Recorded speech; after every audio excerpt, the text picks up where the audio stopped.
It's Kina Lee. I am in Honolulu, Hawaii with Keller Williams Honolulu. And this is Real Talk About Real Estate. And I am with Ken Girty from Pittsburgh. Ken is absolutely my favorite. I will tell you, he is my son's best friend. So I've known him for a while. But he's an awesome agent. Number two in his office for Yep. 2024. So, Ken, how is the market in Pittsburgh? Hum, Sinto muito, me perdoe, eu te amo, sou grato. Sinto The market here has been crazy since it started to actually physically warm up. I know you don't have the particular problem of seasons, but as soon as the snow melts and it starts to warm, everybody wants to get outside. Everybody wants to start looking. So right now we went down in inventory by about 17% the first week in March, just because Wow. everybody was going like, all right, it's time. This is when we're doing this. And it's still a crazy situation. So that is awesome. So what's your average price point in Pittsburgh? If I want to come by, I know you do have single family homes and then you have those beautiful Yeah. brick homes. I Yes. know they have a name. So what's the average price point for Average yeah. The average price point for Allegheny County, which is considered, the greater Pittsburgh area, is about 330,000. Wow. So Mm-hmm. that's a great starter home price. That That here won't get you anything. Sorry. But Yeah. um but wow. So who's moving to Pittsburgh? Who's buying right now in Pittsburgh? So there's a lot of people that are coming in for mainly three reasons. Is one is because of our medical industry. We have two major players here in Pittsburgh, UPMC and Allegheny Health Network. Pittsburgh sort of gets slept on nationally, but we have one of the best hospitals or hospital networks in the country. We're credited to having like the first transplant was developed here or done here in Pittsburgh, and we've had a ton of hospitals open up year over year. So that brings in a lot of medical staff and support staff that needs to fuel those. So people come all across the country, to go and work at these different facilities. That's number one. Number two is tech. We've had a huge technology boom with Uber being headquartered here, Google, IBM, Carnegie Mellon University. We have all these different AI startups, all these different robotic and tech startups. And for that matter, too, a lot of other companies have brought their headquarters here to Pittsburgh as well, because as we just sort of saw, the cost of living here is much lower and much more affordable than like Chicago, New York, the Bay Area. So a lot of people have been coming here recently. And then number three is because of all the education. We have Carnegie Mellon University, University of Pittsburgh, Duquesne University, and all these other smaller universities as well. They've been expanding. They've been opening up more campuses, more satellite campuses. So people, all these different professors, support staff all come here. And then that brings the student population the student population, they'll graduate here and then they start to have a network here. So they'll be like, okay, I'll start my life here in Pittsburgh because just out of convenience sake. So we have a lot of people coming here. Oh, that's great. So yeah, I do know you have one of the best like kidney transplant hospitals, right? Yeah, we do. One So of the nationally recognized transplant organizations here, kidney and otherwise for that matter. Yeah. yeah. So my family members have given away body parts. That's how I know. But it's okay. They're doing good things. So what if I want to invest? How's the long-term, mid-term, short-term rental market for Pittsburgh? Is it a good place to invest? Yeah, it's aggressively good. And that is for better or for the worse, depending on who you ask here in Pittsburgh, specifically on the locals, right? Because for the short term, you have a huge student population. So people at the University of Pittsburgh, Duquesne, Point Park, La Roche, which are all in the centralized area of Pittsburgh, they have a bunch of year-long rentals in the student population, right? So that's one model. Number two is the long term as well. So like I said before, a lot of people that they want to start their lives here in Pittsburgh, they don't necessarily want to dedicate, buying a house, but they go, okay, I'm going to be here for a couple years, get experience, and then maybe leave. So you'll have, really good year-long ones. But then also what's been coming up recently in the past several years are the midterm rentals. So as I mentioned before, our hospital network, that has come with a bunch of traveling nurses and stuff like that, who they're only in for a contracted period of time. So, 6 months ish. and then they go on to the next city or next hospital. So there's a lot of opportunity for that as well. There's certain neighborhoods that are almost like dedicated specifically for midterm rentals because they're in proximity to the hospital. And yeah, they have no problem being rented out. Wow. So that's awesome because, Yeah. I love rentals. And right now, rentals are definitely better than keeping your money in the stock market. Yep. So, Yep. yeah. So what's really fun to do in Pittsburgh?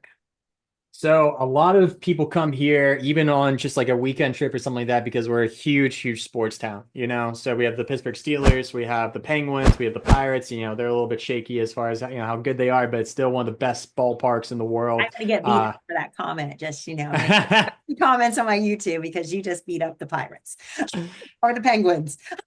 No, the Penguins are great. The Pirates are the ones that it's no Oh, secret. It's nationally or it's in the MLB one of the worst teams, but it's one of the most beautiful ballparks voted for. But yeah, like we have all of that. We have University of Pittsburgh that as well that plays and they're a very well national team or a very recognized team. So especially too when it starts to warm up like around now, we have a bunch centers for like arts and culture. So we have all these different music festivals, art festivals, huge musical theater presence here as well. Symphony is outstanding. So a lot of people will come in for like these really specific events, and then for that matter too, anything that you want to possibly get into. Like we have classic cars, a big presence with that. We actually have a classic car race here through Shenley Park, which is in downtown. That's a huge, big drawing for people as well. Anything that you really are into, Pittsburgh has. We don't really have like a niche for anything, any particular interest. Instead, we have a little bit something for everybody, which is really cool. so yeah, I know you have some great museums because you have Andy Yep. Warhol and then what is it? The Natural History Museum with the big dinosaurs, So right?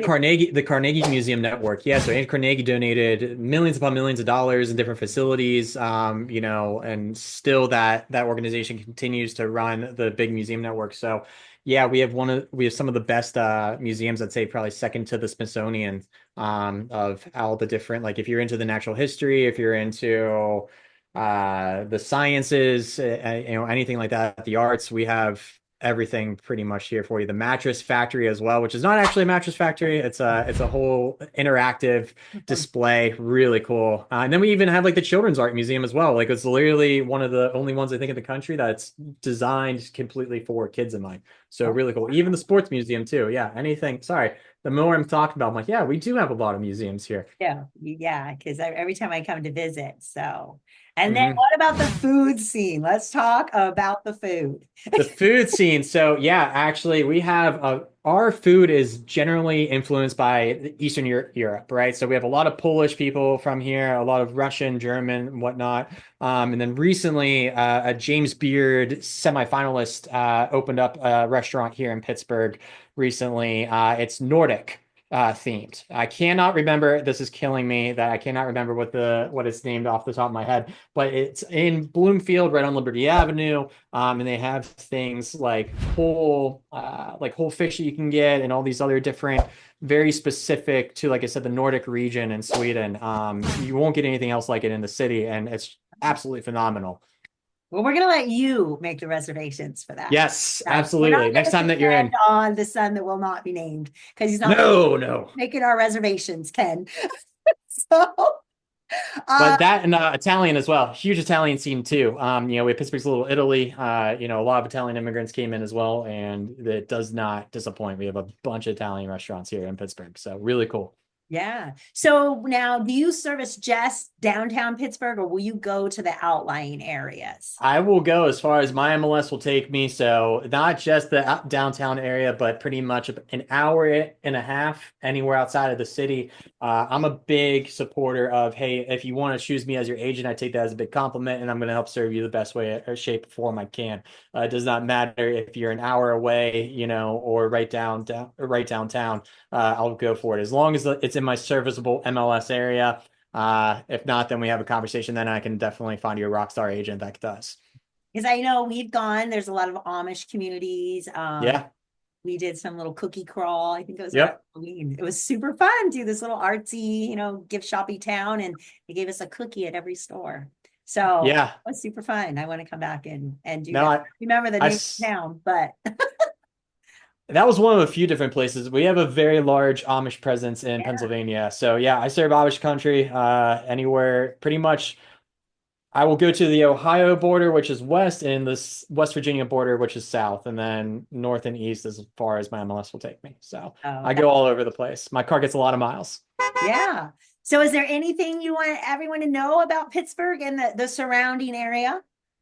I'll tell you what. So a lot of the clients that come here to relocate, some of them are a little bit hesitant. They come because of, the economic value, or because they're like, hey, it's not, filled with hurricanes and earthquakes and tornadoes. We don't have particularly a lot of natural disasters, right? So they'll move here because of those. And they go, man, this place really does feel like home after a while. We're a big, small town is the way I like to say it. The national average, according to the National Association of Realtors, is that somebody will live in their home 5 to 7 years and then switch. Here in Pittsburgh, it's 16 years is the average. So whenever you start to be like, hey, I know somebody here in Pittsburgh, it's crazy. Like everybody sort of knows everyone, you start to really feel like a history. A lot of people's families go back, generations upon generations. Mine goes from as late as the early 1900s to as far back as the 1700s. And that's not uncommon for a lot of families here. It's really a unique experience. Yeah. So are you having a lot of new development then, since people won't get out of their houses? You're having Yes. So So we've had such a boom in new construction outside of the Pittsburgh area because with so many investor heavy, and our population has really grown a lot in the area at large. So a lot of these farms and stuff like that, they are starting to sell to developers. So we're having a ton of new construction, anywhere from like the 300s all the way to like the $1.5 million range and everything in between. And we have some of like the national biggest new construction firms here, like Miranda, Ryan Homes, Infinity, Wayne, Shoemaker, are all these really big developers that they will go and do multi-hundred unit complexes here. that's amazing. All right. Well, thank you so much. So this has been Ken Girty from Pittsburgh. So if you know anybody looking to buy, sell, or invest in Pittsburgh or the surrounding areas, just let me know. We can get connected. This has been Kina Knisley. I'm in Honolulu, Hawaii. I'm with Team K Squared and Keller Williams. And this has been Real Talk About Real Estate. See you soon. See ya.